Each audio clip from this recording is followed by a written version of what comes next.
Bonsoir à tous, merci d'être avec nous. Merci à Ambre Chalumeau.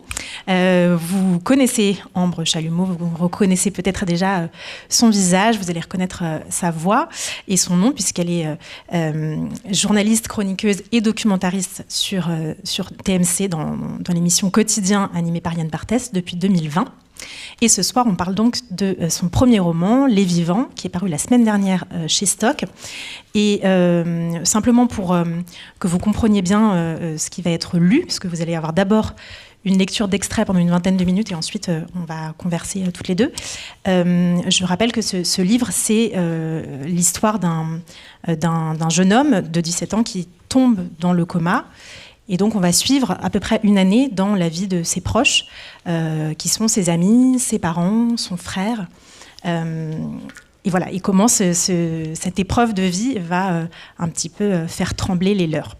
Voilà, je laisse la parole à Ambre et on se retrouve juste après pour la conversation. Merci beaucoup Camille, j'espère que vous m'entendez.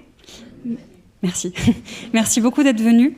J'ai pas du tout l'habitude de faire ça, d'être à un pupitre comme ça. J'ai l'impression que je suis à la messe et que je vais lire genre lettre de Saint Paul aux Corinthiens. Ce que je ne vais pas faire, c'est promis. Comme Camille l'a expliqué, c'est un roman qui a une galerie de personnages et qui a une construction un petit peu kaléidoscope.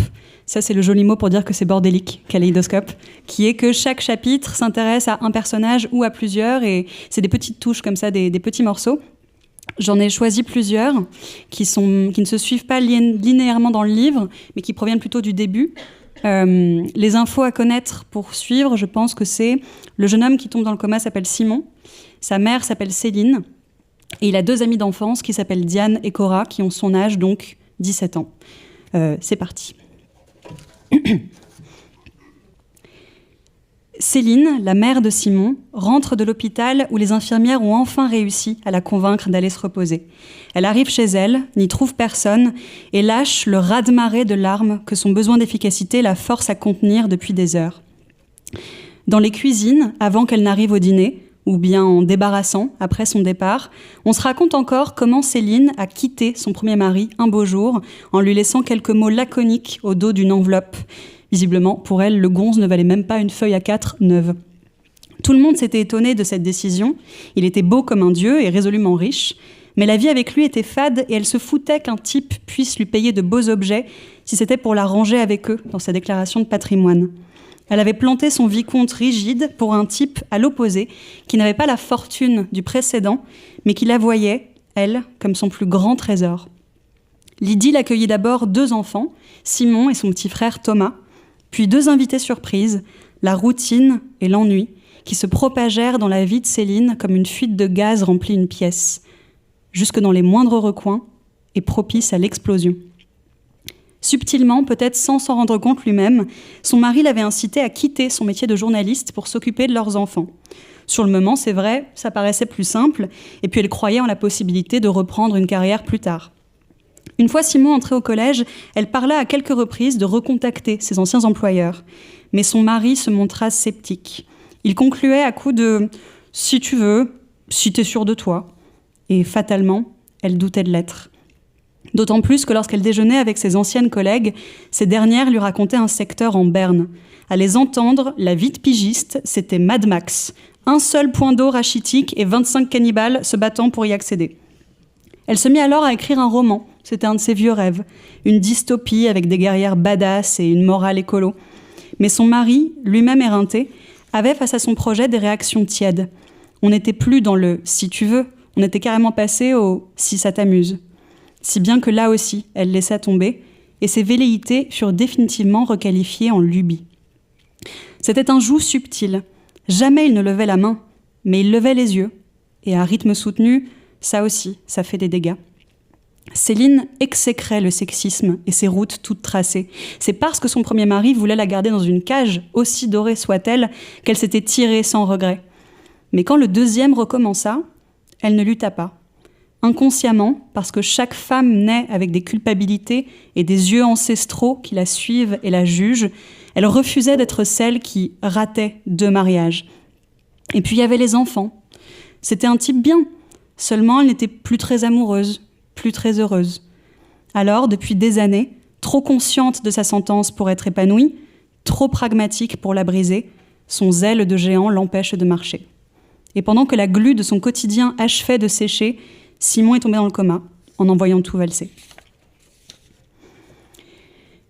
Jolie jeune fille terrorisée, grand binoclard au regard méfiant, au moins 3 tote bags de la librairie Shakespeare & Co.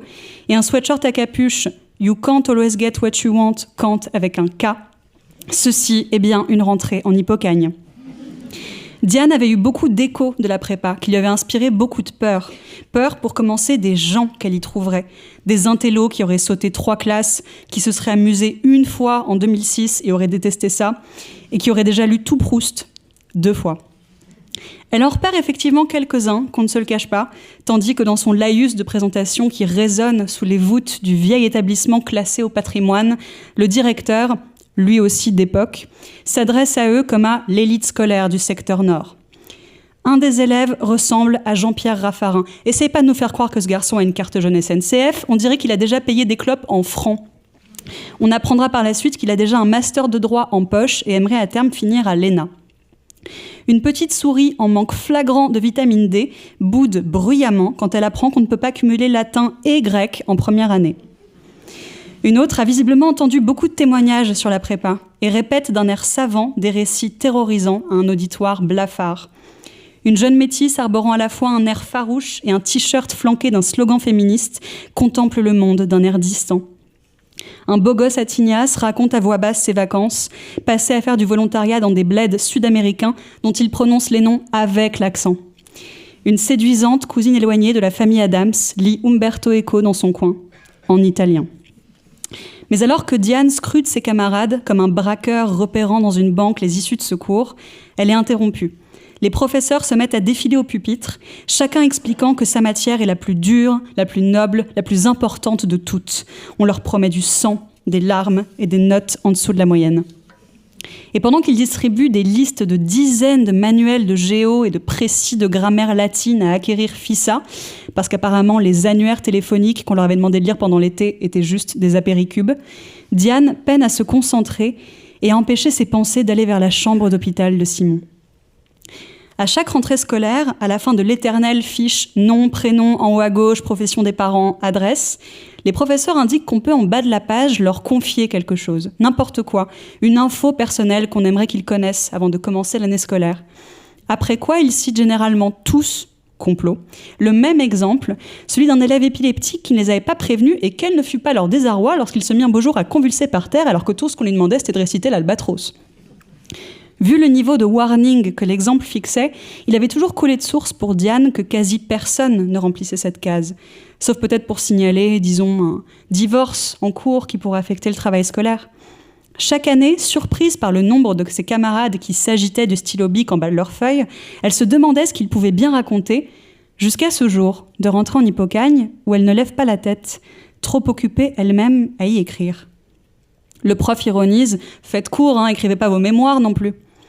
Il ne se doute pas que si des années plus tard, on demandait vraiment à Diane d'écrire un livre, alors plutôt que de raconter l'heure à laquelle elle s'est longtemps couchée, ou de dédier 300 pages à sa mère, elle raconterait précisément ce jour-là, l'année de ses 17 ans, qu'elle commence comme une enfant et finira comme un ancêtre.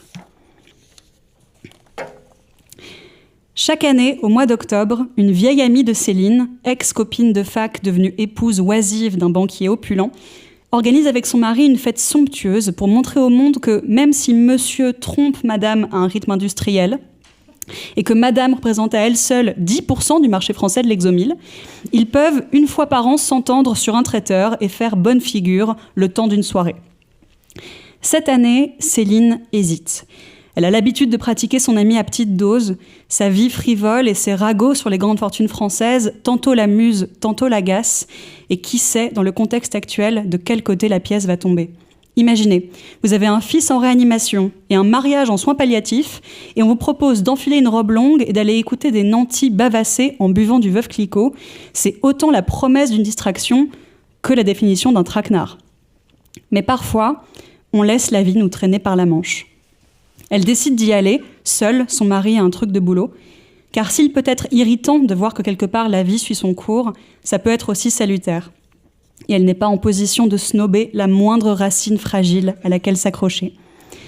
Alors, elle soupire et s'y rend. C'était chez les Mégara, faubourg de bas étage, dans un jardin rue Guichard. La maison est immense, le jardin encore plus, tout juste si on passe pas d'un arrondissement à un autre entre 2 rouleaux de gazon. Les allées ont été désherbées à la pince à épiler par une armée de jardiniers, et même les citrouilles d'Halloween sont des citrouilles de riches, en bois noir et dessinées par Stark. Les convives, eux, sont des copies presque conformes les uns des autres. Cheveux bruns tirés en arrière et barbe de 3 jours depuis 3 ans pour Cédric qui bosse à la télé. Balayage blond Summer in Jaipur et uniforme Isabelle Marant pour Valérie qui travaille dans la com. Gomina savante pour ce jeune consultant dont les idées feraient passer Sarkozy pour un zadiste. Tout n'est que chirurgie discrète des paupières et cheveux de riche en transition. Et le buffet atteint ce stade sans retour où on énumère tous les ingrédients du petit four, même les plus évidents, comme s'il s'agissait de privilèges. Bouchée de crabe et groseille avec son filet d'huile d'olive et son sel de Guérande, c'est bien parce que c'est vous. Chacun dans cette soirée trouve son compte. Les moins jeunes se consolent avec les robes de marques inférieures des jeunes beautés. On cicatrise d'une résidence secondaire moins bien située que celle de l'interlocuteur en remarquant qu'il a moins de cheveux. Et les moins bien lotis peuvent au moins se dire qu'ils sont les moins grotesques. Envers et contre tout, Céline tient le fort. Elle oscille entre la soirée qui la gagne et un chaperon féroce qui la suit partout et lui répète « Mais comment peux-tu, traîtresse, égoïste, glousser comme une dinde pendant qu'il se bat contre la mort? Comment oses-tu t'amuser alors qu'il n'est pas là ?» Quelques vers et on l'oublie, quelques vers de plus et on n'entend plus que lui. Depuis qu'elle est entrée, elle évite les regards, ceux qui condamnent sa venue, tout comme ceux qui l'admirent. Mais elle ne peut éviter les invités, amis, connaissances ou inconnus, qui viennent vers elle déposer leur soutien à ses pieds, avec plus ou moins de tact. L'un d'eux lui présente ses condoléances. Elle en rit nerveusement, à défaut d'en pleurer. Plus la soirée passe et moins elle s'amuse. Elle se disait avant de venir qu'elle s'en voudrait de parler d'autre chose, mais elle n'aspire en fait qu'à ça quand le 20e convive vient lui souhaiter beaucoup de courage à elle et sa petite Simone. Tout repose ici pour elle sur l'équilibre précaire d'une illusion, comme le pouvoir fragile des décors de fêtes foraines. Si on choisit d'y croire, c'est bon, la magie opère. Mais si le regard s'attarde une seconde de trop, alors tout devient ridicule. Les défauts apparaissent, le réalisme l'emporte, le monstre brillant de la foire n'est plus qu'un pantin recouvert d'aluminium. Ce soir, c'est pareil.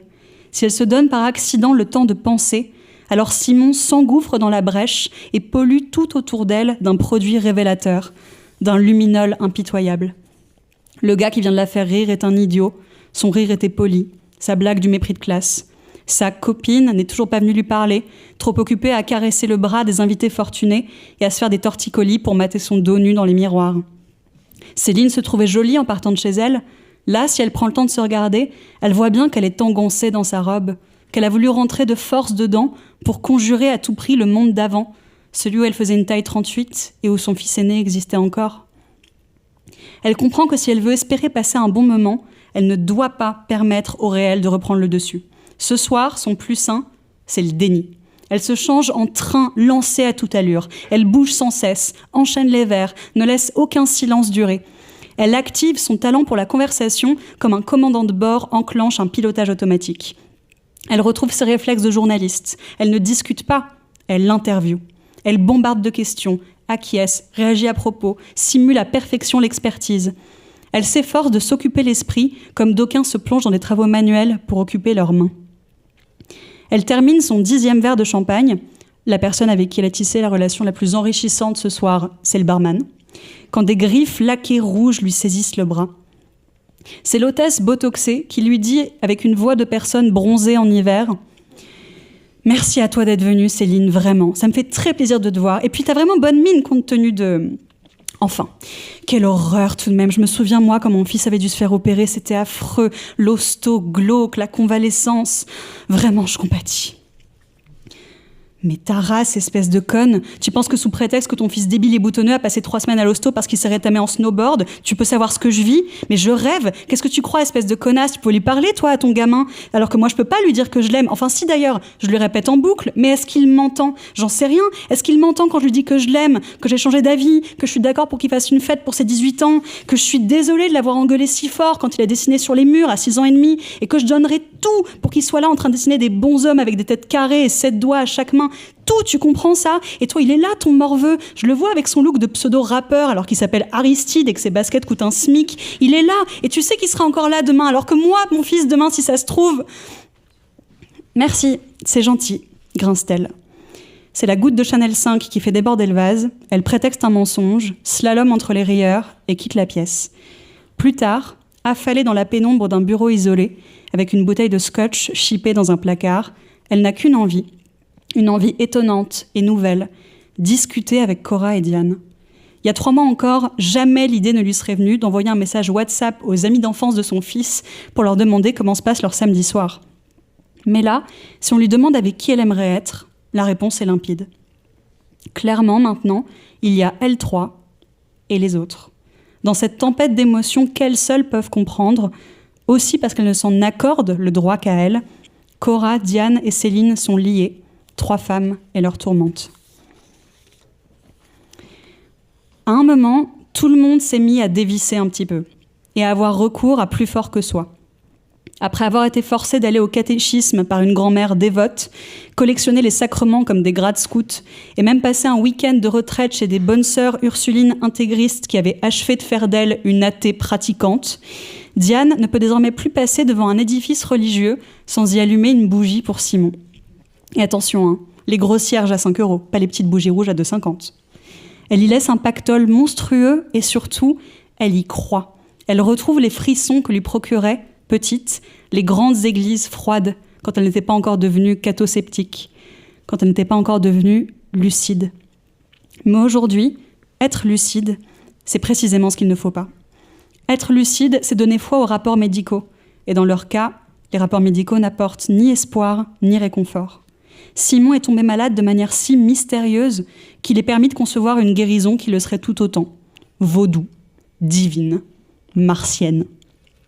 Céline, Diane et Cora se retrouvent à accorder de la légitimité à des gens et des institutions dont il y a 2 mois encore elles se méfiaient.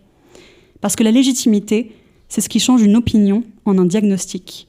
Et mieux vaut leur diagnostic à elles, plein de possibilités, que celui de la science, violent de réalisme. Il faut donc mettre sa rationalité en veilleuse, et elles auraient excusé chez les unes et les autres presque toutes les tentatives de le faire. Ah ouais, tu lèches de l'amiante? Sans sas. Le petit remontant qui permettait à Céline d'y voir plus clair en rentrant de l'hôpital a laissé place à plusieurs verres qui lui permettent, eux, de brouiller ses idées, d'atteindre ce brouillard ouaté où elle se repose des querelles avec son mari et des discussions avec les médecins. Le bras de Cora sert quant à lui de baromètre au pessimisme du corps médical. Un froncement de sourcil de la part d'un médecin, et immanquablement, le soir même, sa peau est constellée de taches sombres, près d'un cendrier plein. Diane, elle, tente de s'accrocher à son dernier repère en faisant ce qu'elle a toujours fait, la bonne élève. Dans les vieilles bibliothèques universitaires, au milieu de ses camarades fébriles, elle aussi, elle étudie, mais elle n'étudie pas ce qu'on lui demande. Elle a ce réflexe des désespérés. À défaut de contrôler, elle aimerait au moins comprendre. Alors elle commence logiquement par taper le nom de la maladie de Simon dans Google et ouvrir une page Wikipédia. Elle y est accueillie par des images atroces. Une vieille photo en noir et blanc, prise à Kansas City à la moitié du XXe siècle, d'un malade gisant, la bouche ouverte, les yeux révulsés, le front luisant de fièvre. Une autre, absolument insoutenable, d'un tout petit bébé recouvert de boursouflures sombres. L'occasion pour elle de découvrir qu'une des séquelles possibles de cette pathologie, c'est la gangrène. Elle apprend ensuite qu'il s'agit d'un mal ancien. Hippocrate lui aurait déjà consacré une note de bas de page, avant qu'un brave docteur écossais du XVIIIe siècle se donne la peine d'investiguer. Il y a déjà eu des épidémies répertoriées, par exemple à Genève, il y a 200 ans. Mais depuis le siècle dernier, là où on trouve majoritairement cette maladie, c'est en Afrique subsaharienne et dans le sillage du pèlerinage à la Mecque. Ce qui donne envie de se frapper la tête contre un mur quand on sait que Simon n'a jamais dépassé Biarritz. Concrètement, ce qu'elle comprend, c'est que c'est un machin qui attaque le cerveau. Et c'est pas juste un attentat, c'est une guérilla, c'est de l'occupation. Pour ceux qui en réchappent, il y a souvent des séquelles, et des séquelles créatives. On peut s'en réveiller sourd, amnésique, paralysé, gangréné, épileptique ou amorphe et hébété, si on se réveille. Autre information, ce virus se transmet apparemment avec une facilité désespérante. C'est une bombe nucléaire qui flotte dans l'air, qui contamine environ 300 personnes par an en France et en tue environ 30. 1 sur 10. Quelque part dans le cerveau de Simon, un virus vient de jeter un dé à 10 faces. Et on ne peut rien faire d'autre que le regarder rouler. J'arrête.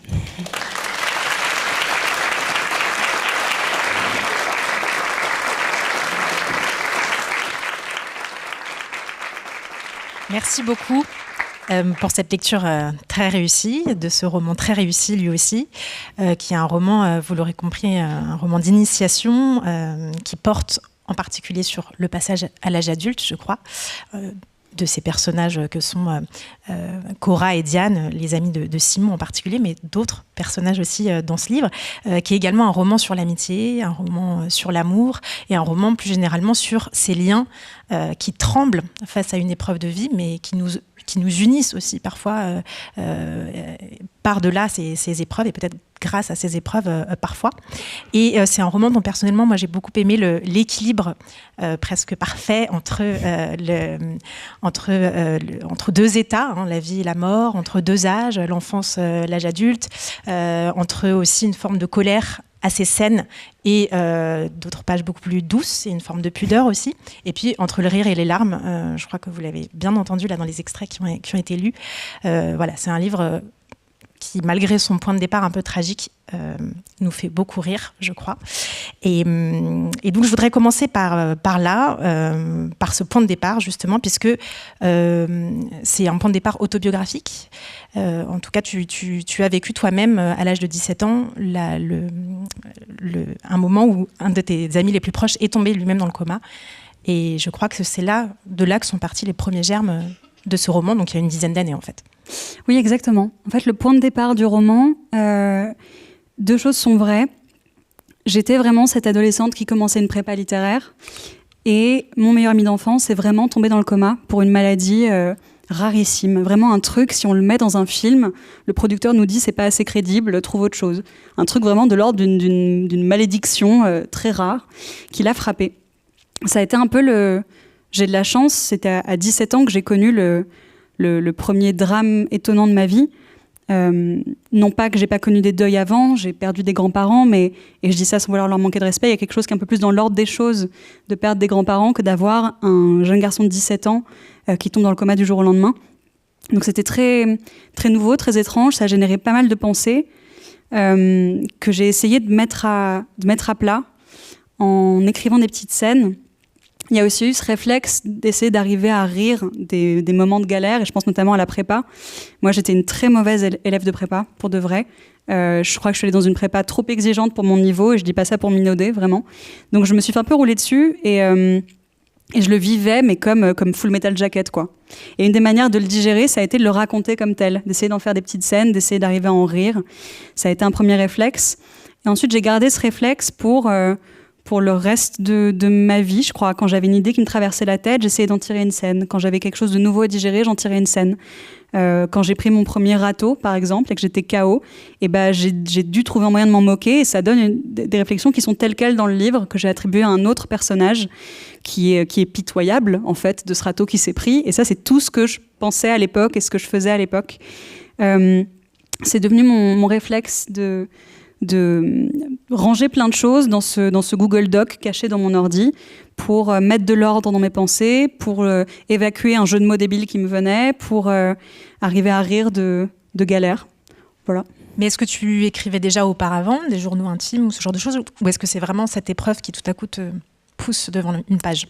J'ai écrit une histoire de pirate quand j'avais 8-10 ans. Qui ne sortira jamais. J'ai détruit les textes. Et après, oui, il y a eu des tentatives de journaux intimes, mais qui franchement ne mériteraient pas publication. Je crois que c'était assez inintéressant. C'était beaucoup de l'autodépréciation, c'était beaucoup du ouin-ouin. Ça qui est peut-être singulier. Enfin, moi, je trouvais pas ça singulier, mais apparemment, ça peut l'être aux yeux de certains. Le fait que je raconte des choses... Donc, une fois passé ce point de départ réel, le reste du livre, c'est de la fiction. C'est le déroulement des événements tel qu'il a été dans ma vraie vie vis-à-vis de cette personne n'est pas celui du livre. Le point de départ réel, mais ensuite je l'ai nourri d'autres choses. Mais quand bien même, il y a effectivement dans ce livre beaucoup de choses personnelles, beaucoup de choses qui me sont arrivées, beaucoup de réflexions qui sont à moi. Et quelqu'un m'a dit, c'est quand même très étonnant que tu n'aies pas utilisé la première personne du singulier, puisque tu parles de toi. Et en fait, ça me paraît beaucoup plus naturel d'utiliser la troisième personne et d'inventer des personnages. Parce que... donc je me suis éparpillée dans un peu tous les personnages du livre, même s'il y a un personnage en particulier qui, je pense, me ressemble, qui est cette jeune fille de 17 ans, qui va en prépa, Mais franchement, je suis éparpillée un peu chez tout le monde. Et de parler d'un personnage, je trouve que ça permet d'être à la fois plus sévère et plus tendre aussi, paradoxalement. Comme le but était un peu d'évacuer des pensées, de l'analyser, je trouve que parler d'un personnage permet de mieux s'analyser. C'est-à-dire que si j'avais écrit à la première personne, ça aurait fini comme mes journaux intimes dans du « je suis nulle ». Alors que là, d'écrire « Diane avait tel défaut ». Mais elle avait tel défaut parce qu'elle avait peur. Et elle avait peur parce qu'elle avait vécu tel événement. En fait, on se retrouve à mieux analyser, je trouve. Pardon, je me suis totalement éloignée de la question. Non, mais très bien. Et puisque tu en es à parler de la forme, effectivement, il y a un point de vue omniscient dans ce texte. J'emploie pas des termes techniques parce qu'il est question d'hypocagne dans ce livre, hein, mais ça veut dire juste que... Le premier mot en latin, par contre, je me lève et je m'en vais. Il n'y en aura pas, je te rassure. Ça veut dire simplement que Ambre donc, se met dans la tête de chaque personnage, quel que soit l'âge, quel que soit le sexe aussi. Mais il y a autre chose de très beau aussi dans la forme, je trouve, c'est qu'il y a comme un passage de relais entre les personnages, c'est-à-dire qu'un personnage qui, même à la moitié du livre, n'était pas encore apparu, apparaît tout à coup à la faveur d'un autre. Et comme ça, il se donne la main. Et c'est parce qu'un personnage apparaît, qu'un autre apparaît, et ça forme une chaîne comme ça autour de Simon, qui est l'absent central de ce livre. Quand est-ce que tu as compris que ça allait fonctionner aussi comme ça, presque par escalier, quoi ? Ça s'est fait très naturellement. Dès lors que c'est un livre qui a une construction un petit peu étrange. C'est pas un livre que j'ai écrit par projet très pensé, en me disant, voilà, j'ai envie d'écrire un livre, donc je vais prendre une feuille blanche, et ça, ce sera le début, ça, ce sera la fin, ça, ce sera l'arc narratif de chaque personnage. C'est un livre qui a été écrit par vagues successives d'idées et d'envies et parfois de besoins, voilà, de tirer une petite scène. Donc, il s'est construit scène après scène après scène après scène, donc par petites touches. Et comme les idées qui me venaient, voilà, je les attribuais à un personnage plutôt qu'à un autre, ça a donné cette forme de un coup chez un tel, un coup chez une telle, comme une mosaïque qui se remplit petit à petit. Après, moi, je trouve que la troisième personne permet l'omniscience, ce qui est quand même ce qui ouvre énormément de possibilités d'écriture. Et il y a un ressort assez génial à faire, c'est qu'on trouve dans plein de livres, c'est par exemple de raconter une même scène depuis des points de vue différents. C'est pas parce qu'on est un narrateur extérieur que quand on raconte une scène, ça peut pas se teinter un petit peu de la façon de penser des personnages, de leur vocabulaire, de leurs émotions. Et donc en prenant notre console et en montant un tout petit peu un bouton plutôt qu'un autre, le bouton de la colère, le bouton de la tristesse, le bouton du regret, une même scène, les mêmes faits peuvent être racontés à 4 sauces différentes et nous renseigner énormément. Ça, j'avoue que c'est un processus que j'aime bien. Et effectivement, il y a souvent un truc un petit peu marabout, bout de ficelle, où on passe d'un personnage à un autre par un petit indice d'un chapitre qui nous emmène vers le suivant.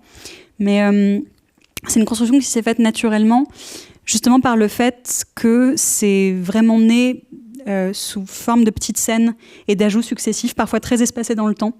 C'est ça qui donne ce côté un peu mosaïque, je pense. Oui, et alors il y a ce côté marabout, bout de ficelle, et pour autant, évidemment, tous les personnages sont liés entre eux, puisqu'ils gravitent tous autour de Simon, donc. Et ils sont liés aussi par ce dont on parlait tout à l'heure, c'est-à-dire cette sorte de passage d'un état à un autre, de l'enfance à l'âge adulte pour la plupart des personnages adolescents, mais encore que ça se discute, puisque il y a donc cette épreuve majeure, le coma de Simon qui va les bouleverser, et puis il y a d'autres électrochocs dans le livre, d'autres ruptures qui vont être des révélations, qui vont être des séparations, qui vont être donc cette année scolaire très éprouvante dans le cas de Diane, et qui vont faire pour tous une année de bascule en fait. Mais à quoi est-ce qu'on reconnaît pour chacun qu'on a quitté l'enfance, en fait ? C'est une excellente question. qui mériterait qu'on prenne tous une feuille et qu'on y réponde sous forme de bac de philo. Hippocagne. Hippocagne, le retour. Je sais pas. Je crois que je vais parler pour moi, à défaut de prétendre parler pour l'humanité entière. Je crois que moi, ma sortie de l'enfance, ça a été de comprendre que je pouvais pas être sûre de grand-chose. Je trouve que quand on est enfant, on est très sûr. On est sûr que nos parents ont raison sur tout. On est sûr que nos parents peuvent nous protéger. On est sûr que les maladies, ça arrive aux gens vieux, que les malheurs n'arrivent qu'aux méchants. On a des certitudes. Moi, ma sortie de l'enfance, ça a été de découvrir que je ne pouvais pas être sûre, que je ne pouvais pas être certaine que demain serait comme hier. Parce qu'il est arrivé un truc qui n'était pas censé arriver. Il est arrivé que mon meilleur ami tombe dans le coma. Dès lors, je ne pouvais pas être certaine que la vie allait me protéger. J'ai l'impression de rentrer dans une arène. Et j'ai l'impression que tous les personnages vont être mis face à un challenge personnel, vont perdre chacun une certitude, vont devoir questionner ce qui était acquis, ce qui était immuable, ce qu'ils pensaient peut-être ne pas pouvoir changer. C'est un couple de parents qui, avec les années, se fige dans un schéma et le voit comme une fatalité. Et en fait, non, peut-être qu'on peut repenser les choses. C'est une jeune fille qui a été blessée dans son enfance, qui estime qu'elle ne pourra jamais évacuer cette malédiction, évacuer le poids qui repose sur ses épaules, et qui va découvrir que peut-être non, en fait, aider des bonnes personnes, aider aussi de la présence de son ami Simon, qui, même s'il n'est pas présent avec elle dans la pièce, reste... Moi, j'ai envie de croire que les amitiés sont des présences qui nous accompagnent, même quand on n'est pas dans la pièce avec les gens. J'aime bien cette idée aussi du... J'utilise le terme de fantôme, non pas parce qu'il est mort, mais parce qu'il est absent, de fantôme aidant. Donc cette jeune fille va découvrir qu'elle peut peut-être vaincre cette épreuve. Et c'est le cas pour tous les autres personnages. Un petit frère qui grandissait dans l'ombre d'un grand frère et qui va apprendre à se déployer. J'aime bien l'idée que donc, voilà, non seulement chaque personne peut prétendre à un passage à l'âge adulte, même adulte, peut régler un problème personnel, peut en fait sortir de cette année, puisque l'histoire se déroule sur un an, peut sortir de cette année améliorée, grandie, changée. Et j'aime beaucoup l'idée que Simon, en fait, même s'il n'est pas présent aux côtés de ses proches, est très actif dans leur quête personnelle, les aide énormément. Déjà, il crée l'onde de choc de départ qui va tout remettre en question et pousser tout le monde à repenser les schémas. Et puis je trouve qu'il y a une absence très active. L'héroïne, Diane, elle a un dialogue avec lui, même s'il n'est pas là pendant tout le livre. On apprend à mieux le connaître. En fait, dans son absence, beaucoup de secrets vont ressurgir. On va apprendre à le connaître mieux qu'on ne le connaissait du temps où il était encore présent. J'aime cette idée d'absence active. L'image qui me vient, c'est un peu comme, je sais pas, une pièce de théâtre où le seul personnage qui ne serait pas sur scène, qu'on ne rencontrerait pas pendant la pièce, et ben en fait, tout le monde en parle et il est plus présent que les autres, plus vivant que les autres. Et non seulement chaque personnage va avoir sa petite quête personnelle à régler, mais j'aime beaucoup aussi l'idée qu'il le fasse aux côtés de cet ami ou de ce fils ou de ce frère qui, tout en étant absent, est une grande aide, est un vrai allié. Tu disais, ils passent tous d'une certaine manière à l'âge adulte, y compris les adultes. Effectivement, il y a un personnage, je pense à un personnage qui s'appelle Yves, qui est le père de Simon. Voilà, qui est le père de Simon, qui lui va avoir une crise d'adolescence, alors qu'un des adolescents, une des adolescentes en l'occurrence, est peut-être elle déjà adulte, au contraire, depuis bien plus tôt que les autres. Donc voilà, évidemment, ce passage, il se passe pas forcément au même moment pour tous les personnages. On parlait tout à l'heure de rupture, de déflagration comme ça dans l'existence de tous ces personnages. Il me semble qu'il y a une autre rupture qui agit aussi, en tout cas dont on trouve des échos un peu à toutes les pages du livre, presque, et qui est un mouvement peut-être plus général, on a parfois parlé de quatrième vague de féminisme. En tout cas, c'est ce mouvement de libération de la parole. Le livre, il se passe en 2015, donc on est juste avant, pour resituer, juste avant le grand mouvement MeToo en France, juste avant aussi la première élection de Trump. On est donc à un moment aussi où il y a déjà eu les Femmes, il y a déjà eu plein de mouvements de révolte des femmes à travers le monde. Le livre de Despentes, c'est déjà une référence, King Kong Theory. Et tout ça, je trouve qu'il y en a beaucoup d'échos dans ce livre, dans la manière très militante dont tu parles d'une certaine masculinité toxique, de la culpabilité des femmes, on l'entendait tout à l'heure, du viol, etc. Et donc, je voulais te demander qu'est-ce que ça change de grandir avec cet horizon-là et de devenir écrivain aussi, à ce moment-là, en tout cas, de notre histoire sociale. Ce qui est étrange, c'est que là, ce livre, en fait, je vous présente le résultat de quelque chose qui a été retravaillé, remanié et complété pendant des années. Et ce serait peut-être intéressant si on avait accès aux différentes strates qu'il y a eu avec le temps. Parce que typiquement, ces ajouts-là, ces réflexions-là, elles se sont ajoutées au fur et à mesure que moi, ma propre réflexion s'aiguisait là-dessus. Je pense que les premiers passages que j'écris sur le féminisme, dans ce livre, ils étaient très immatures, ils étaient très naïfs, ils étaient peut-être très très énervés. Ensuite, il y a eu plus d'apaisement, ensuite il y a eu de la colère, vraiment au fur et à mesure que moi-même, je découvrais le monde, je découvrais les injustices, je faisais des lectures. Donc c'est vraiment quelque chose qui s'est fait avec le temps. Et tu parles des personnages masculins. J'ai un rapport trouble vis-à-vis d'eux parce que parfois j'arrivais avec une colère causée par un homme de mon entourage ou un homme à la télé, et je venais être un peu sévère avec les personnages masculins. Mais en même temps, il y a aussi une volonté de comprendre d'où ça vient, de comprendre pourquoi ils sont ce qu'ils sont.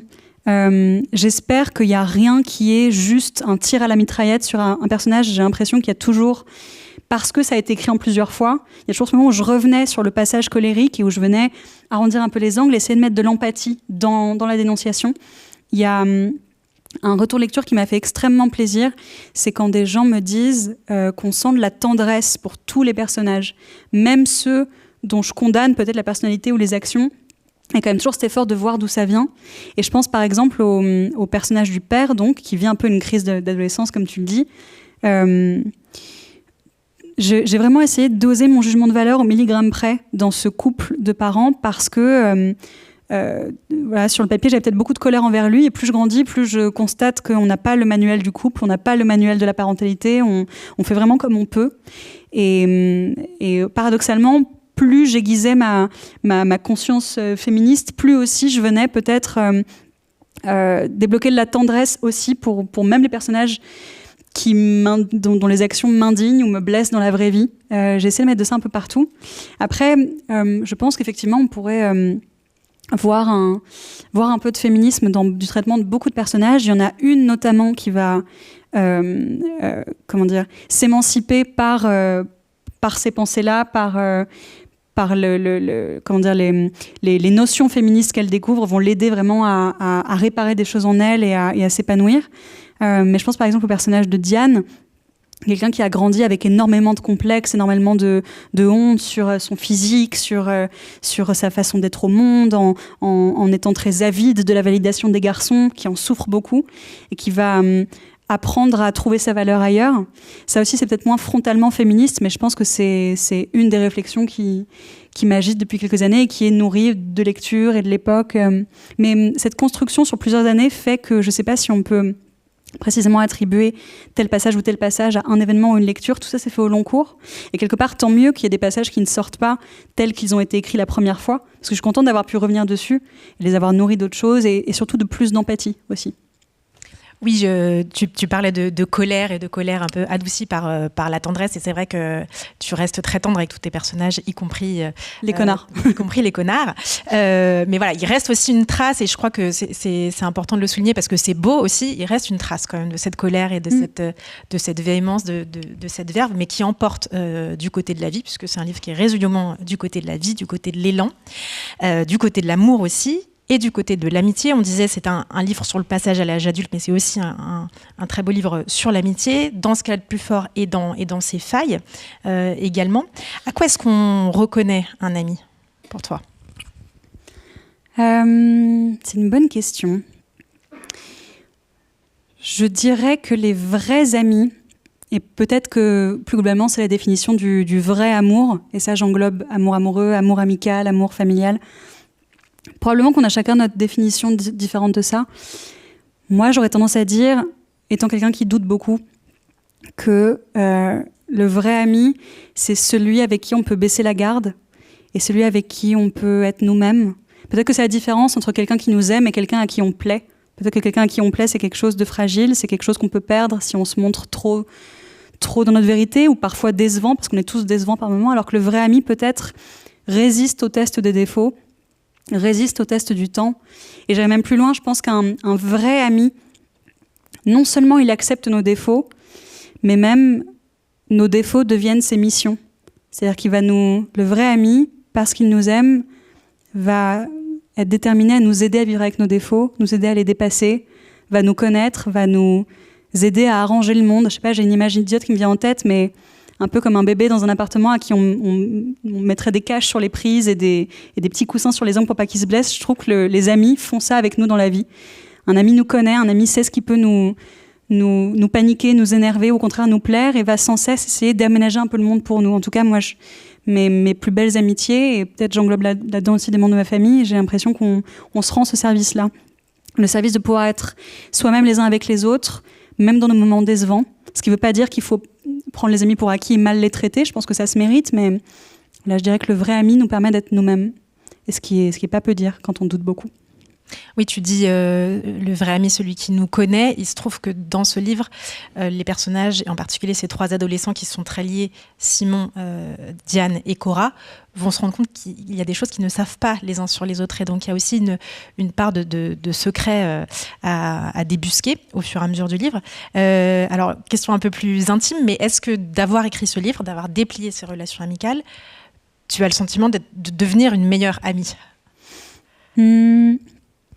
Faudra poser la question à mes amis. Est-ce que quelqu'un veut venir donner un ressenti ? J'espère. Alors, en tout cas, ce qui est sûr, c'est que d'écrire ce livre et d'essayer de me mettre à la place de personnages sans cesse, ça a vraiment musclé, j'espère, une capacité d'empathie qui est qu'avant de condamner, avant de m'énerver, je vais beaucoup essayer de me mettre à la place des autres. C'est pas facile d'être une bonne amie du premier coup. Je trouve qu'il faut... C'est dur d'avoir les bonnes réactions. Je pense par exemple il y a une scène du livre où peut-être que je dévoile trop si je dis ça. Mais disons qu'on n'a pas de manuel pour avoir les bonnes réactions au bon moment. Quand on est jeune, on a souvent les mauvaises. C'est vraiment un travail au long cours. Je suis contente d'avoir pu effectivement méditer sur l'amie que j'étais à 17 ans, sur l'amie que je suis encore. J'espère que ça a vraiment surtout développé de l'empathie. Mais tu compares, tu dis, voilà, c'est des amis qui sont adolescents et ils découvrent qu'ils ne savent pas tous les uns des autres. Je suis hyper fascinée de voir comment évolue l'amitié aussi avec le temps.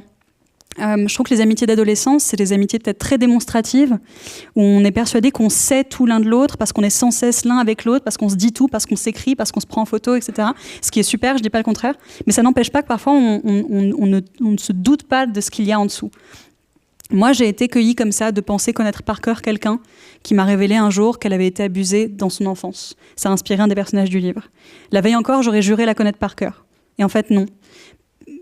Après cette démonstrativité, après ce foisonnement d'amitié, je trouve que les amitiés adultes, il y a quelque chose qui est beaucoup plus en structure. On va beaucoup plus chercher à se comprendre. Et peut-être qu'on se verra moins, mais qu'on se verra mieux. C'est vraiment une phrase de vieille personne résignée, ce que je dis.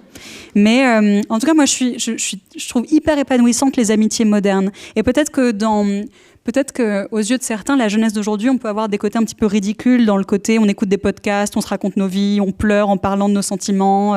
Dès qu'on se dit quelque chose, on dit merci pour ta confiance, on se fait des câlins.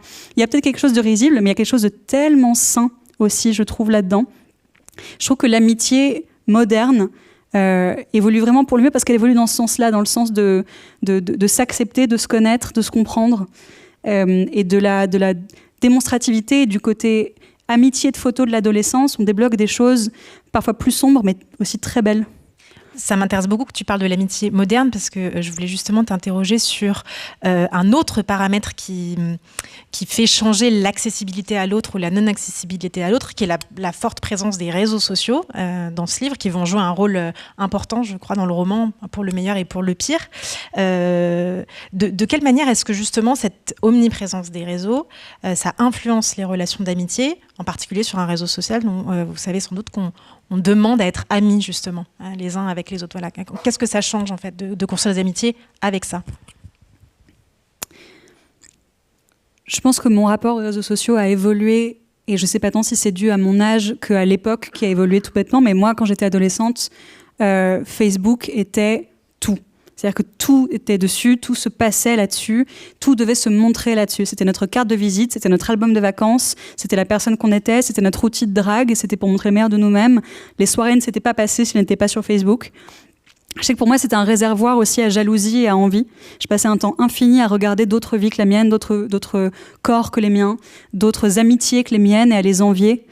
Et il y avait quelque chose qui était énormément de l'ordre de la façade. Et je ne sais pas si c'est de grandir ou juste que l'époque change et mettre ça à distance qui m'a fait comprendre ça. Et mesurer en fait que les vraies amitiés se font plus en structure et moins dans le côté partie immergée de l'iceberg, et peut-être se documentent moins, se médiatisent moins et n'en sont que plus fortes. À un moment, je compare deux manières d'être amies dans le livre.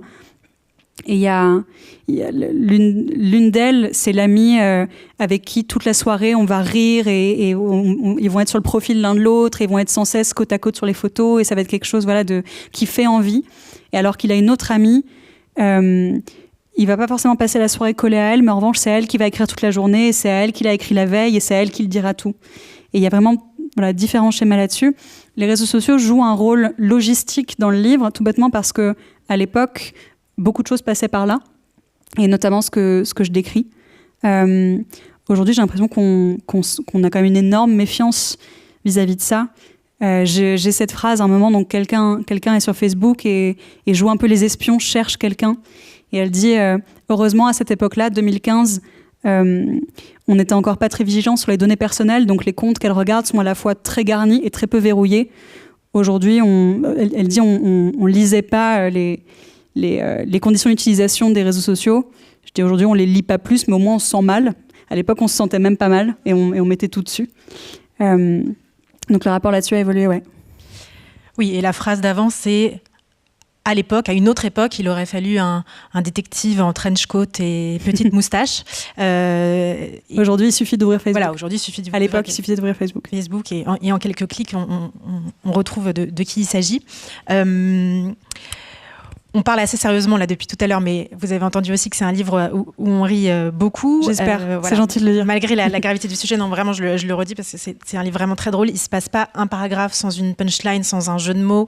Et d'ailleurs, souvent, c'est assez féroce. Hein, c'est vraiment de l'humour au vitriol.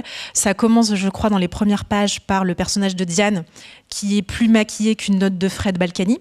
Oui. Donc voilà, ça donne tout de suite le ton. Mais alors après, absolument tous les milieux socio-professionnels, toutes les générations, tous les cas de figure vont y passer. Hein. Donc vraiment, tout le monde en prend pour son grade. Et voilà, ça va être les parents psy parce qu'il y a un personnage qui a deux parents psy, non pas un, mais deux parents psy, et donc qui analyse le moindre de ses silences, la moindre de ses mimiques, etc. Il y a donc les camarades de prépa coincés, la fête très drôle, là, des bourgeois qui se vautrent un peu dans les faux semblants. Voilà, tout le monde y passe. Est-ce que c'est le signe pour toi qu'il vaut mieux en rire, ou est-ce que ça va un peu plus loin que ça? Est-ce que c'est un mécanisme de défense, l'humour? Je dirais qu'il y a les deux. De toute façon, j'ai la chance d'avoir grandi avec des parents très très drôles, qui ont des amis très très drôles. Et donc, dès lors, la façon de raconter même la vie de tous les jours était toujours un petit peu un exercice de style et toujours assez marrant. Je sais pas, moi, je sais que mes parents, il y a des amis de mes parents que j'ai en tête, ils rentraient pas en disant j'étais chez la boulangère et ça a pris 10 plombes. Et ils disaient j'ai interagi avec un commis boulanger qui avait des capacités challengées, et le siècle où j'ai commandé ma baguette n'est pas le même que celui où je l'ai reçu. Donc tout prenait un peu 10 plombes, fatalement, dans les conversations. Mais il y avait voilà c'était une possibilité d'enjoliver chaque truc du quotidien en faisant quelque chose de joli ou quelque chose de drôle. Et après, avec le temps, oui, c'est totalement devenu un mécanisme de défense. Je trouve que ça aide profondément à digérer. C'est-à-dire que quand on reçoit un 5 sur 20 ou qu'on se prend un râteau ou qu'on vit un moment humiliant, c'est très dévastateur de laisser ça nous ronger de l'intérieur. Alors, pour éviter ça, il faut tout de suite le ressortir, le mettre vers l'extérieur. Et une bonne manière de faire ça, c'est d'en faire un récit. destiné à être raconté à quelqu'un, soit à des amis, soit à nous-mêmes. Moi, ce texte, c'est un texte que je me suis raconté qu'à moi-même pendant des années, mais qui me servait à ça, à sortir les choses de l'endroit où elles pouvaient me faire du mal et d'arriver à les exorciser en faisant un truc dont j'arrive à rire. C'est comme dans Harry Potter, il y a un monstre qu'on ne fait partir qu'en arrivant à rire de lui. Il y a quelque chose de très vrai là-dedans.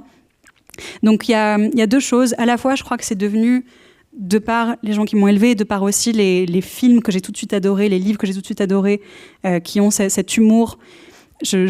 Moi, ma forme d'humour à moi, celle que j'aime le plus, c'est pas tant un humour sketch, pas tant un humour qui annonce « attention, blague ». C'est vraiment un humour qui se nourrit de tout et tout le temps. Et donc chaque situation, une file d'attente interminable, un guichet de passeport, quelqu'un dans le métro, je suis sans cesse en scan du petit détail qui, raconté, isolé, bien dit, pourra faire rire quelqu'un. Faire rire mes amis, faire rire la personne à qui je le raconterai. Et après, c'est vrai que face aux galères de la vie, face à une prépa où j'étais nulle, paniquée, malheureuse, je me suis mise à raconter ça comme un Full Metal Jacket foireux. Même dans les moments un peu durs, vis-à-vis de la maladie de mon ami, il y a des moments où il faut quand même arriver à rire de l'énormité de la situation. Et après, à l'inverse, il y a des moments, je trouve, où il y a un côté un peu bravache de dire je ris de tout et rien de matin. Parfois ça ne suffit pas et parfois il y a des événements qu'il n'est pas bon de mettre à distance sans cesse parce que ça peut nous revenir dans la gueule. Il y a des choses qu'il faut affronter. Ça donne des passages peut-être plus tristes, plus premier degré où non, là je vais pas chercher à en rire, je vais juste chercher à comprendre et à disséquer ce qui se passe et tant pis, allons dans la tristesse, c'est bien, c'est une autre manière d'évacuer. Mais il faut sans cesse trouver un moyen d'évacuer les choses. L'humour en est souvent, en tout cas c'est un ressort privilégié. On arrive à rire même, là je me suis dit c'est vraiment très fort, on arrive à rire même dans la salle d'attente de l'hôpital. C'est quand même pas des nouvelles arrivants et arrivantes qui patientent dans cette salle d'attente. Tu arrives à en Je peux t'interrompre, j'ai une citation en tête qui se trouve est entièrement fausse. Mais il me semble que c'est Woody Allen. Personne ne vérifier. Pardon pour Woody Allen, mais qui a dit, je crois, comédie c'est tragedy plus time. Qu'en fait n'importe quel drame, une fois que le temps est passé, on peut arriver à en rire. Et d'ailleurs, on le voit souvent, les personnes qui nous racontent les galères de voyage, par exemple. Sur le moment, personne rigole. On frôle la mort, on frôle l'arrestation dans un pays étranger, on frôle la malaria. Mais une fois raconté, c'est les meilleures anecdotes, parce que le temps est passé. Et qu'avec les mots, on peut tout dire, on peut rire de tout. Excuse-moi, je t'ai interrompu. Non, mais tu as parlé de scan tout à l'heure. Donc j'attrape le mot au vol parce que... Que n'ai-je pas dit? Non, mais parce qu'en plus de toutes les punchlines, de toute la drôlerie de ce livre, à chaque page, il y a aussi un autre effet de style qui m'a vraiment frappée, c'est que c'est un livre bourré d'images. Tout passe par les images. À chaque paragraphe, on a une nouvelle image qui surgit, qui est souvent assez étonnante et frappante. Alors pour ceux qui ne le savent pas, tu es une grande observatrice parce que pour ceux qui ne sont pas sur Instagram, je pense qu'il y en a dans la salle. Ambre a un compte Instagram qui s'appelle Des tableaux partout, Des tableaux partout, qui consiste à mettre en regard une scène du quotidien et un tableau célèbre, simplement parce que visuellement ça se connecte. Voilà. Donc tout ça pour dire que tu es une grande observatrice. D'où est-ce que ça te vient, cette manière comme ça de scanner tout le temps et à quoi ça correspond pour toi d'avoir cette vision-là du monde, par image en fait, et de l'écriture? Je ne sais pas d'où ça vient. Honnêtement, peut-être que c'est d'avoir été, quand j'étais petite, plus observatrice que protagoniste. Je sais pas, peut-être que dans la cour de récré, t'as ceux qui jouent au foot et t'as ceux qui regardent les autres jouer au foot. Moi, je suis plutôt celle qui regardait. Je suis plutôt dans mon coin. Donc, beaucoup dans l'observation, beaucoup avec des grands yeux à tout absorber, à tout méditer, à tout analyser. L'enfant folle, clairement. C'est comme ça que... Je sais pas. Non, et toujours à parler des images. Ensuite, c'est d'avoir peut-être énormément aimé regarder des films et d'avoir une passion des tableaux. Moi, j'adore, par exemple, les blagues qui ne sont que visuelles. Je sais pas, imaginons, genre, il y a quelqu'un à côté de nous dans le bus et c'est une montagne de muscles, genre métalleux, avec un t-shirt cadavre hurlant et des piercings partout. Et on regarde son iPod et en fait, il écoute genre Charles Trenet. C'est trop drôle et c'est rien. Et j'adore ce genre de petits détails qui tuent. Et Et ouais, très vite, j'ai parlé par image et je suis toujours un peu à l'affût de ce détail-là du tableau. Mais c'est intéressant d'où ça vient. Et oui, je pense que je raisonne comme ça parce que j'appréhende le monde en observatrice plutôt qu'en protagoniste. Ça me fait un peu peur. Je suis un peu celle qui regarde dans un coin avant de se lancer sur scène. Moi, j'étais un peu cet enfant-là, quoi, où les enfants, ils jouaient. Moi, j'étais dans mon coin à dire il va se faire mal s'il continue. Voilà, il s'est fait mal, c'est bien ce que je disais. Et je suis restée dans mon coin. Et voilà. Et ça donne des livres plus tard. Oui, mais ça donne aussi des rapprochements totalement inattendus entre ça arrive. Voilà, on entendait tout à l'heure les livres là lus dans l'été qui sont en fait que les apéricubes. Enfin, tout de suite on voit l'apéricube. Voilà, il y a des télescopages d'images qui sont très forts et voilà, ça donne cet humour aussi visuel dont tu parlais tout à l'heure et voilà, ça met en lien. De même qu'il y a du lien entre les personnages, il y a du lien aussi entre deux réalités totalement éloignées. C'est une manière de faire en sorte. Je trouve que c'est une manière aussi de se rassurer face à la vie, de pouvoir toujours ramener des choses extrêmement grandes, extrêmement graves à des trucs très triviaux. C'est une manière de dompter aussi les monstres, quoi. Je reviens à cet exemple d'Harry Potter, dont je m'étonne de voir à quel point en fait il est utile philosophiquement. Donc c'est ce monstre qui, quand il apparaît, prend la chose de ce qui nous fait le plus peur. Et il y a un sortilège qui permet de le transformer en quelque chose qui nous fait rire. Et c'est comme ça qu'on arrive à l'évacuer. Donc peut-être que c'est une manière de dompter les peurs que d'arriver à les travestir, à les ramener à quelque chose de palpable. Les choses qui font le plus peur, c'est celles qu'on ne connaît pas. Et donc d'arriver à de force les comparer, à les enfermer dans une comparaison avec quelque chose qu'on connaît, quelque chose d'un peu ridicule, quelque chose d'un peu trivial, un apéricube ou autre chose, c'est une manière de faire face. Moi, je pense que je suis une vraie peureuse et que l'humour, l'observation, les images, c'est une manière de faire face et de digérer dans mon coin. Pardon, je t'ai coupé la parole à nouveau. Non, pas du tout. Il y a un autre trait de ton écriture dont on n'a pas encore parlé, mais je crois que ça s'entendait un peu pendant les lectures tout à l'heure.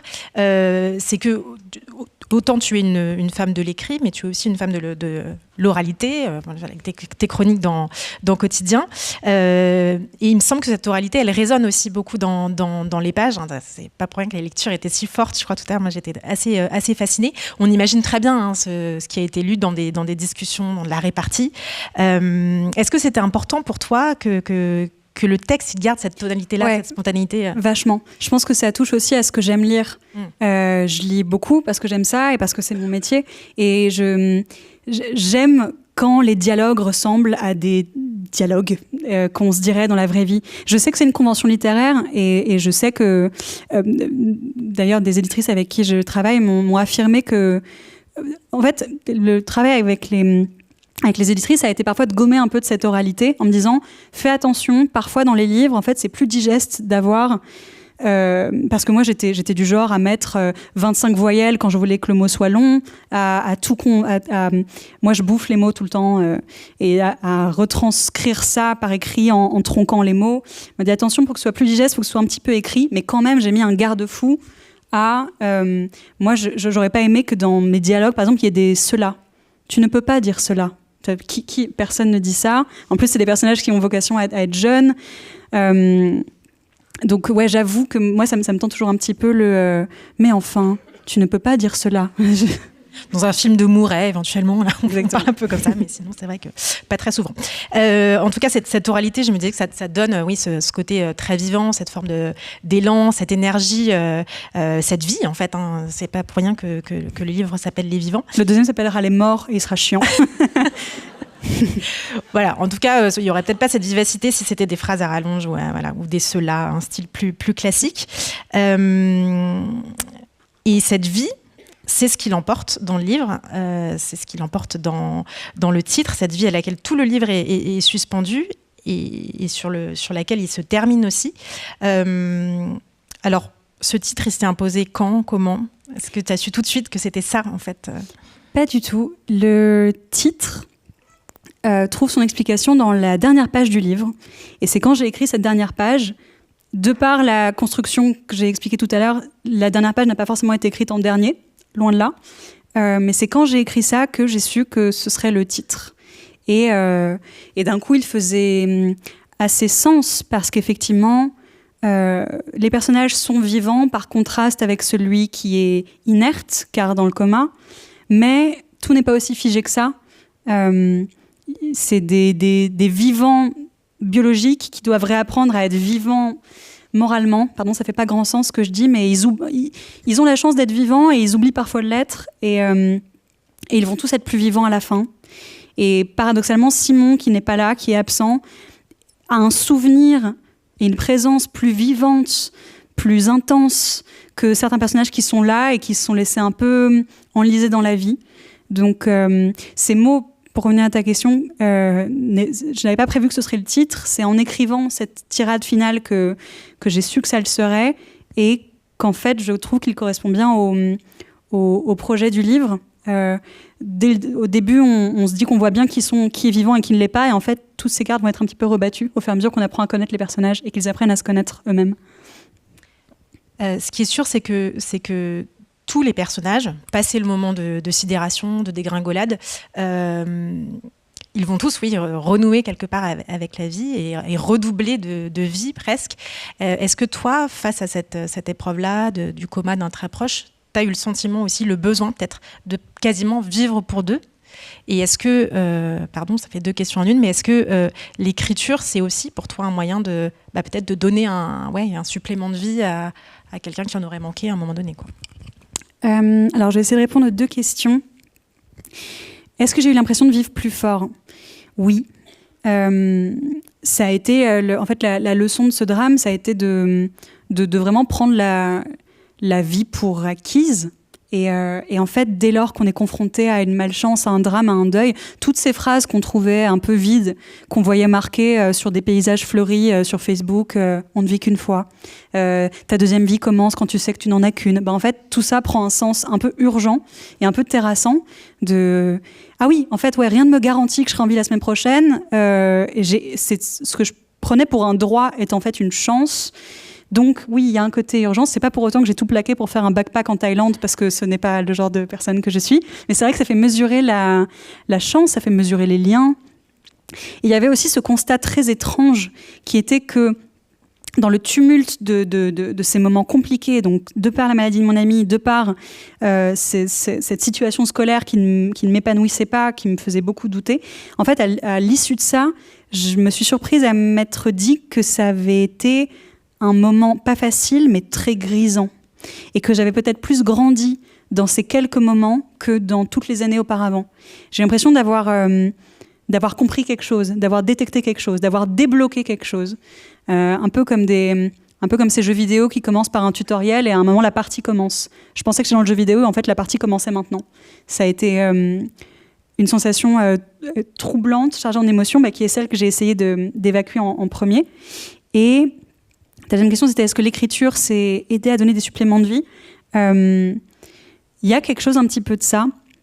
Je l'ai dit, je rappelle que les personnages, quand même le point de départ est réel, les personnages sont inventés, c'est des personnages, c'est un mélange de fiction et d'inspiration que j'ai prise parmi plein de gens autour de moi. Et il y a quelques personnes dont je me suis inspirée. Et je citais par exemple tout à l'heure cette amie qui m'est très chère, qui m'a raconté un jour ce qu'elle avait vécu quand elle était enfant. Ça a inspiré un des personnages du livre.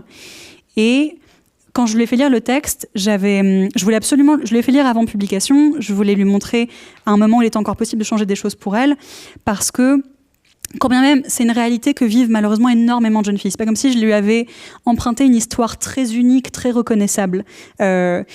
J'ai écrit en pensant à elle, mais en fait, je pense à plein d'autres jeunes filles que je connais qui ont vécu ça. Donc, je n'avais pas dépossédé quelque chose d'unique, mais je voulais quand même assainir avec elle, qu'elle sache que quand elle me racontait ça, j'étais pas en train de prendre des notes et à me dire « Ah, c'est pas mal, ça, je vais mettre quelque part. » Ça s'est pas du tout passé comme ça. Je craignais quand même sa réaction, parce que c'est un moment, c'est quelque chose évidemment de très dur, c'est quelque chose qu'elle m'a révélé sous le sceau du secret, dont on n'a pas beaucoup reparlé depuis, et je me demandais comment elle allait vivre le fait que je l'ai transformée en quelque chose. Elle a eu une réaction magnifique. Elle m'a dit qu'elle y voyait une preuve d'amour, que en fait ce secret qu'elle m'a confié, dont on n'a plus reparlé, me soit resté, et me soit même resté au point que dans ce livre, je pense que ça se sent, il y a une telle colère face à ce qu'elle a vécu. De ma part, de la part de la narratrice, il y a une telle envie de réparer, une telle envie de venger.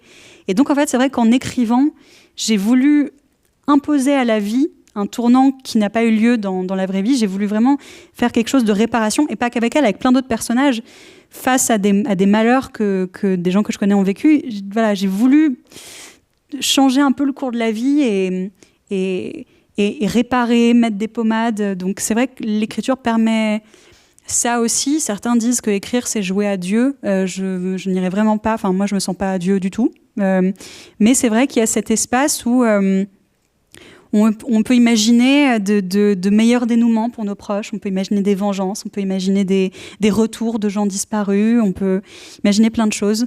Donc c'est vrai que c'est un autre espace de vie qu'on peut investir pour ça. Tu n'es pas Dieu, mais tu as donné la messe quand même tout à l'heure. C'est vrai. Il est grand le mystère de la foi. Alors peut-être une toute dernière question, parce que comme cette maison de la poésie est elle-même une maison très vivante, il y a une autre rencontre après la nôtre. Mais tout simplement, comme ce livre, tu l'as nourri pendant 10 ans, il était dans tes tiroirs déjà. Est-ce qu'il y en a un autre qui traîne dans les tiroirs, ou est-ce que tu veux nous dire deux mots d'un autre livre, d'un autre projet ? Écoute, honnêtement, non, pour l'instant, il n'y en a pas. Je suis pas... Il y a une semaine encore, je t'aurais dit que j'étais sûre qu'il n'y en aurait pas de deuxième, parce que le premier est né dans des circonstances qu'on a décrites, donc j'ai vécu quelque chose de fort, je l'ai transformé, ça a été un travail au long cours, ça a été des années, et comme je l'ai dit, comme je n'ai pas écrit par projet et par démarche, j'ai pas l'impression de maîtriser un artisanat, de maîtriser une méthode que je saurais reproduire une fois, deux fois, trois fois. C'est un livre qui est né un peu de lui-même, et je sais pas si je saurais le refaire. Et aussi, très bêtement, j'attends de voir si ça plaît aux gens. Parce que si ça fait kiffer que moi de l'écrire et pas les gens de le lire, je vais peut-être pas en faire 15 non plus, ne serait-ce que pour vous et pour moi. Donc j'avoue que j'attends de voir comment se passe la sortie, quels sont les retours des gens, et dans les retours des gens, quelles sont les parties qu'ils apprécient. Si en fait je m'en tire mieux quand je suis cynique, ou si au contraire ça les touche quand je suis sincère. Et une fois que j'aurai tout ça et que la poussière sera retombée, c'est un vrai plaisir d'écrire, mais je pense qu'il ne faut pas se laisser aller à sortir des livres juste parce que ça nous fait plaisir de les écrire. Il faut qu'il y ait aussi un intérêt dedans, donc j'attends de voir s'il y a un intérêt là-dedans, et ensuite peut-être à voir. Après, si aucun de mes potes pouvait tomber dans le coma dans les semaines à venir, ça m'arrangerait. Enfin, ce serait bien que ça n'arrive plus. Donc j'espère que ce sera sur d'autres choses. Eh bien, pour vérifier si ça vous plaît, vous pouvez avoir le livre juste à l'entrée, ou dans la librairie juste en face de la Maison de la Poésie. Pardon, je ne sais jamais si c'est dans l'entrée ou juste en face, mais en tout cas, vous pouvez avoir le livre et peut-être le faire signer si vous en avez envie. Et en attendant, je vous remercie tous pour votre écoute, et bien sûr, Ambre, pour tes réponses. Merci beaucoup, Camille. Merci. Et bien sûr, la Maison de la Poésie, parce que j'oublie beaucoup trop souvent la technique qui nous éclaire et qui nous met en son. Merci beaucoup. Merci beaucoup.